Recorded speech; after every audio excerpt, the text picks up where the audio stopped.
we are to keep true to the Advent season, this anticipation and preparation for Christmas, this season of Advent, we must also embrace another person as well, that is John the Baptist. As I've said to young folks, he was born not that long before Christ, to Elizabeth and Zechariah. Of course, Elizabeth again saying that it was the mother, or the cousin of Mary, Christ's mother. Now, though we do not dwell that much on John the Baptist through the church year, we do bring this focus during Advent, when we focus on Christ's beginnings. And when Christ begins his ministry, because we knew that he came to John to be baptized when he began his formal ministry. We heard God's word come from the heavens, "This is my beloved Son. Listen to him." And of course, his own ministry, John's own prophetic ministry of baptism. As we know, the Christian faith is two major key elements. The one is to be a part of the faith, that of baptism. Of course, the other one, that Christ made with his new covenant through Holy Communion. So also during Advent, we celebrate John the Baptist, his birth and coming to the world. The one we consider the last great prophet, preparing the way to allow Jesus Christ to enter our lives, and so we may receive his redemption. Now, John is going to set a stage, a platform which the gospel will be built. As we hear from Malachi, as we heard from Isaiah, that he was going to set things right. He was going to clear the way. He was going to clear that air, that static and confusion, the rhetoric and the worldly hierarchies that plague the realms of Judaism.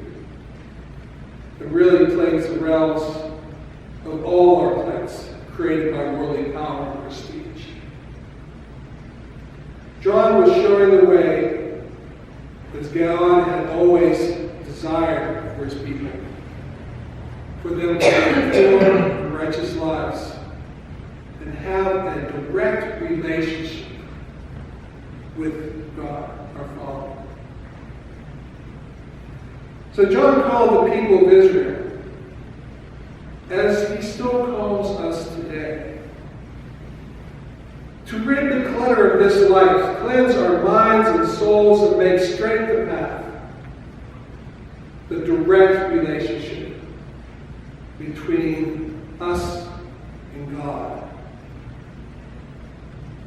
John also, knowing that it is Jesus that would affirm this new covenantal relationship, that wouldn't just be for a time or period, but would be forever. The affirmation of Jesus being the true Messiah to come to the world is so important that our Father also did not want just the prophecy of old to come to be the forebearer of the news of his coming.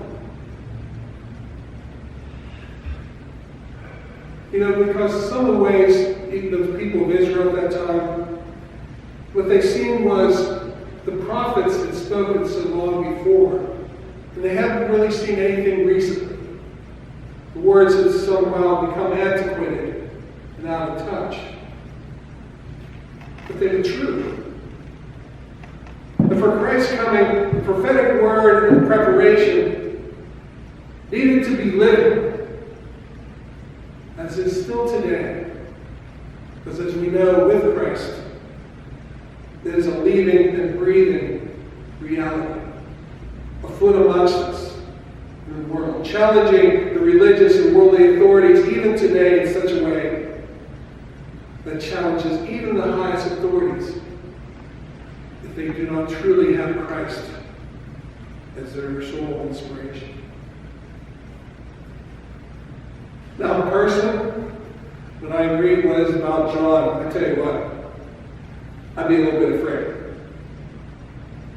I not be sure how comfortable I would be in meeting him. I mean, we always feel like we want to meet Jesus. I'm not sure about John.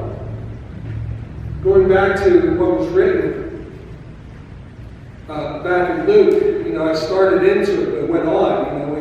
But as people came to seek repentance and to find forgiveness, we hear the words as he said, therefore, to the multitudes, when they set out to be baptized by him, you brood of vipers, who warned you to flee from the wrath to come, bear fruits that befit repentance? And do not begin to say to yourselves, we have Abraham as our father. For I tell you, God is able from these very stones to raise up children to Abraham. Even now, said John, the axe is laid to the root of the trees. Every tree, therefore, that does not bear good fruit is cut down and thrown into the fire. And the multitudes asked him, what then shall we do? I'm coming to someone to find repentance, to bear my soul, to find a new beginning, to be right with God. And this is what I need. We always sort of anticipate with our priests and ministers, we want them to be warm and receptive of us. Understanding, maybe through a little bit of humor to take the edge off. Compassion. Forgiving of our circumstances when we come seeking guidance and condolence.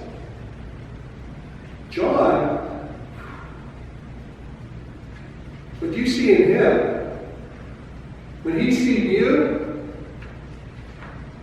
and calls you out on your transgressions.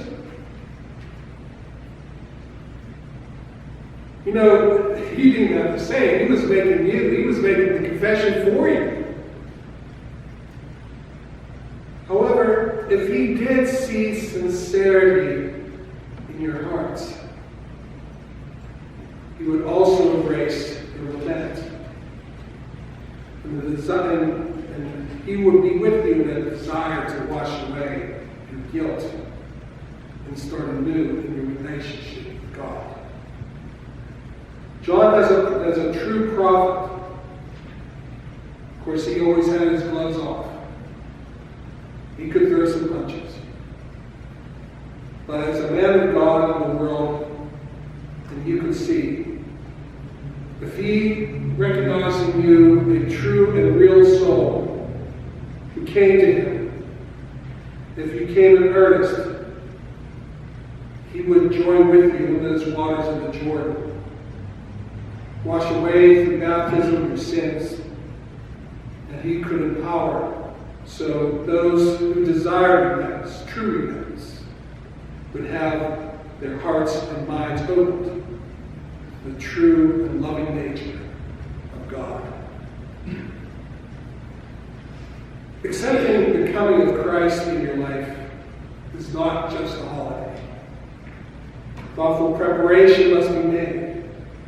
We must make the pilgrimage of the soul to admit our selfish, indulgent needs. And that's what the abbreviation of sin is all about. Self-indulgent needs.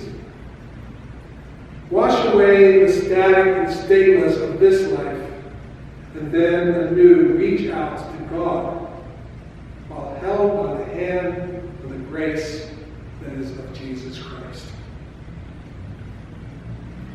Many times it is hard. It is hard to unclutter the lives we have created for ourselves in this world and truly know God in Jesus.